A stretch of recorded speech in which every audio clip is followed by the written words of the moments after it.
সবাইকে স্বাগত জানাচ্ছি আজকের আলোচনা পর্ব থেকে। যে যেখান থেকে দেখছেন আশা করি ভালো আছেন, সুস্থ আছেন। আজকের আলোচনার বিষয়বস্তু হচ্ছে হেবা এবং উইল এর পার্থক্য কি। আসলে আমরা অনেকে হেবা এবং উইল এই দুটাকে কিন্তু একই বিষয় নিয়ে করে থাকি, কিন্তু আসলে তা নয়। উইল হলো আপনার পরিবার ছাড়াও আপনি যে কোনো কাউকে বা যে কোনো প্রতিষ্ঠানকে, যে কোনো ব্যক্তিকে আপনার সম্পত্তি যে রয়েছে সেই সম্পত্তির 3 ভাগের 1 অংশ এই যে কোনো ব্যক্তি বা প্রতিষ্ঠানকে আপনি উইল করতে পারেন।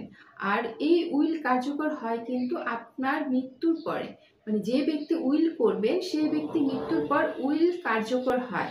অন্যদিকে হেবা হলো একটি গিফট।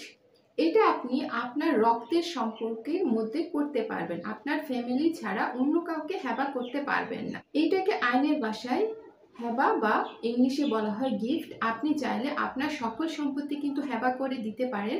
আমরা দেখেছি আমাদের সমাজে যাদের ছেলে সন্তান নেই তারা কিন্তু চাইলে কন্যা সন্তানদের তাদের সকল সম্পত্তি হেবা করে দিতে পারে। তবে এটি করতে হবে রেজিস্ট্রি করে। রেজিস্ট্রি দলিলের মাধ্যমে আপনারা আপনার সকল সম্পত্তি আপনি আপনার কন্যা সন্তানদের মাঝে হেবা করে দিতে পারেন। যেমন রয়েছে উত্তরাধিকার আইন অনুসারে, কিন্তু আপনার যদি কোনো পুত্র সন্তান না থাকে সেক্ষেত্রে দেখা যায় আপনার সম্পত্তি কিন্তু যে আদার্স যে অংশীদার রয়েছে তাদের কাছে চলে যায়। সেই ক্ষেত্রে আপনি চাইলে আপনার কন্যা সন্তানদের মাঝে এই যে হেবা দলিল করে রেজিস্ট্রি করে আপনি আপনার সম্পত্তি পুরোটা লিখে দিতে পারেন। আবার এখানে আরেকটি কথা রয়েছে, আপনি যদি চান এই যে হেবা দলিল করে আপনি আপনার সম্পত্তি আবার আপনার কাছে রাখবেন, যে আপনি চাইলে আপনি যতদিন বেঁচে থাকবেন তার মাঝে আপনি ভোগ দখল করবেন বা আপনি চাইলে বিক্রি করবেন, সেক্ষেত্রে কিন্তু আপনি আমুক্তার নামা দলিল করে কিন্তু রাখতে পারেন। আপনি আপনার সম্পত্তি আপনার কন্যার নামে কিন্তু হেবা করবেন, সেক্ষেত্রে আরেকটি দলিল করতে পারেন যেটা হচ্ছে আমুক্তার নামা। আপনার মৃত্যুর পরে যেই হেবা থাকবে সেটি কিন্তু কার্যকর হবে যতদিন আপনি বেঁচে থাকবেন, এর মধ্যে আপনি এটা ভোগ দখল করবেন এবং চাইলে বিক্রি করতে পারবেন। সমাজে এমন হয় যে সন্তানদেরকে সম্পত্তি লিখে দেওয়ার পরে যেমন বাবা মাদের দেখভাল করেন না, সেক্ষেত্রে কিন্তু আপনি এই একটা পন্থা অবলম্বন করতে পারেন। অনেকে জিজ্ঞেস করেন এই যে হেবা করা হলো, এই হেবাকৃত সম্পত্তি বা উইল করা সম্পত্তি কেনা বেচা করা যায় কি, এটা কিনতে গেলে কোনো পরবর্তীতে কোনো সমস্যার সম্মুখীন হতে হবে কিনা, বা এই হেবা বা উইল করা সম্পত্তি ক্রয় করতে গেলে আমাকে কি কি ডকুমেন্টস দেখে ক্রয় করতে হবে। প্রথমত বলবো, আপনি যে জমি ক্রয় করবেন, জমি ক্রয় করার সময় যেসব ডকুমেন্ট দেখেন, ভায়া দলিল থেকে শুরু করে মালিকানা, নামজারি, মিউটেশন বা নামজারি এবং খাজনা খারিজ সব কিছু দেখেন।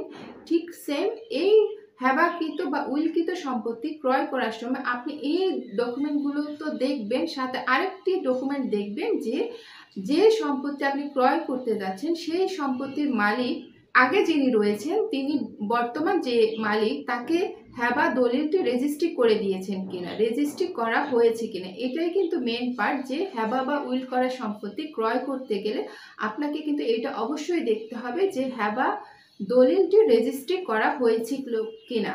তাহলে আর কোনো ঝামেলা থাকলো না।